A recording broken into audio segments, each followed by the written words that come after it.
आजच्या व्हिडिओमध्ये मी तुमच्यासोबत आमचं किचन शेअर करणार आहे. त्याच्या अगोदर आदल्या दिवशी आम्ही गेलो होतो डी-मार्टला. तसं तर मागे एका दादांनी कमेंट केली होती, की लोकल स्टोअरमधूनच तुम्ही किराणा घेत जा आणि डी-मार्टला जाणं कमी करा. तर आम्ही तसंच करतो.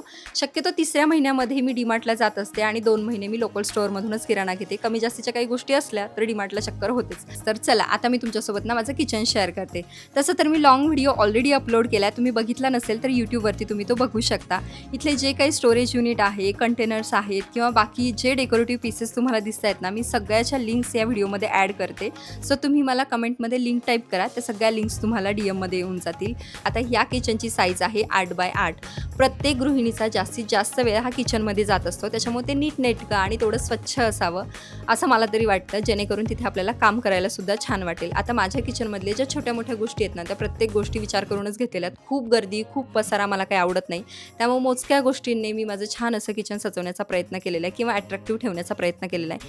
ही फेबरची जी चिमणी आहे ना, तर ती डक्टवाली आहे. जास्त क्लिनिंग करायची गरज पडू नये त्याच्यामुळे मी तशी घेतली होती. वरती पाईपसुद्धा आहे त्याचा, त्यामुळे ना जास्त साफसफाई करण्याची गरज पडत नाही. कारण तुम्ही जर आधीपासून मला फॉलो करत असाल तर तुम्हाला माहिती आहे माझी साफसफाई किती कंटिन्युअसली चालू असते. सो जेवढं स्वच्छ ठेवता येईल तेवढं मी प्रयत्न करत असते आणि असं आहे माझं छोटंसं किचन. तुम्हाला डिटेलमध्ये जर व्हिडिओ बघायचा असेल तर तुम्ही माझं YouTube चॅनल चेक करू शकता. बाय.